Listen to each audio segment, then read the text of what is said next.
अध्याय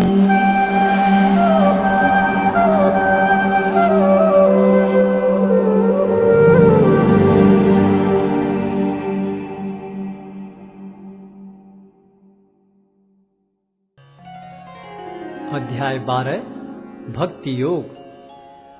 अर्जुन ने पूछा, जो आपकी सेवा में सदैव तत्पर रहते हैं या जो अव्यक्त निर्विशेष ब्रह्म की पूजा करते हैं, इन दोनों में से किसे अधिक पूर्ण माना जाए? श्री भगवान ने कहा, जो लोग अपने मन को मेरे साकार रूप में एकाग्र करते हैं और अत्यंत श्रद्धा पूर्वक मेरी पूजा करने में सदैव लगे रहते हैं, वे मेरे द्वारा परम सिद्ध माने जाते हैं। लेकिन जो लोग अपनी इंद्रियों को वश में करके तथा सबों के प्रति संभाव रखकर परम सत्य की निराकार कल्पना के अंतर्गत उस अव्यक्त की पूरी तरह से पूजा करते हैं, जो इंद्रियों की अनुभूति के परे है, सर्वव्यापी है, अकल्पनीय है, अपरिवर्तनीय है, अचल तथा ध्रुव है, वे समस्त लोगों के कल्याण में संलग्न रहकर अंततः मुझे प्राप्त करते हैं। जिन लोगों के मन परमेश्वर के अव्यक्त निराकार स्वरूप के प्रति आसक्त हैं, उनके लिए प्रगति कर पाना अत्यंत कष्टप्रद है। देहधारियों के लिए उस क्षेत्र में प्रगति कर पाना सदैव दुष्कर होता है। जो अपने सारे कार्यों को मुझ में अर्पित करके तथा अविचलित भाव से मेरी भक्ति करते हुए मेरी पूजा करते हैं और अपने चित्तों को मुझ पर स्थित करके निरंतर मेरा ध्यान करते हैं, उनके लिए हे पार्थ, मैं जन्म मृत्यु के सागर से शीघ्र उद्धार करने वाला हूँ। मुझ भगवान में अपने चित्त को स्थिर करो और अपनी सारी बुद्धि मुझ में लगाओ। इस प्रकार तुम निस्संदेह मुझ में सदैव वास करोगे।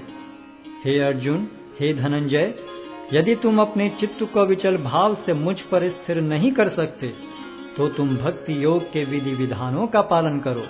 इस प्रकार तुम मुझे प्राप्त करने की चाह उत्पन्न करो।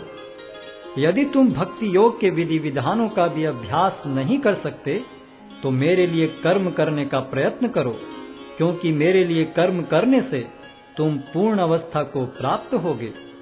किंतु यदि तुम मेरे इस भावनामृत में कर्म करने में असमर्थ हो तो तुम अपने कर्म के समस्त फलों को त्याग कर कर्म करने का तथा आत्मस्थित होने का प्रयत्न करो।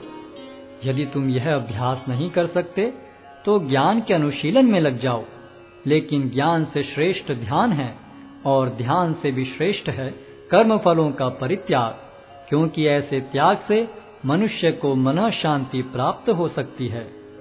जो किसी से द्वेष नहीं करता लेकिन सभी जीवों का दयालु मित्र है, जो अपने को स्वामी नहीं मानता और मिथ्या अहंकार से मुक्त है, जो सुख दुख में संभाव रहता है, सहिष्णु है, सदैव आत्मतुष्ट रहता है, आत्म संयमी है तथा जो निश्चय के साथ मुझ में मन तथा बुद्धि को स्थिर करके भक्ति में लगा रहता है, ऐसा भक्त मुझे अत्यंत प्रिय है।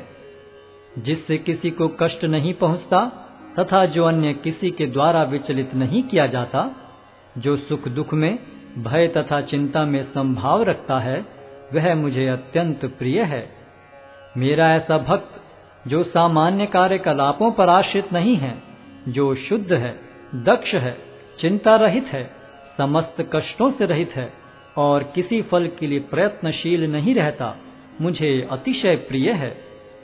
जो न कभी हर्षित होता है न शोक करता है, जो न तो पछताता है न इच्छा करता है, तथा जो शुभ तथा अशुभ दोनों प्रकार की वस्तुओं का परित्याग कर देता है, ऐसा भक्त मुझे अत्यंत प्रिय है।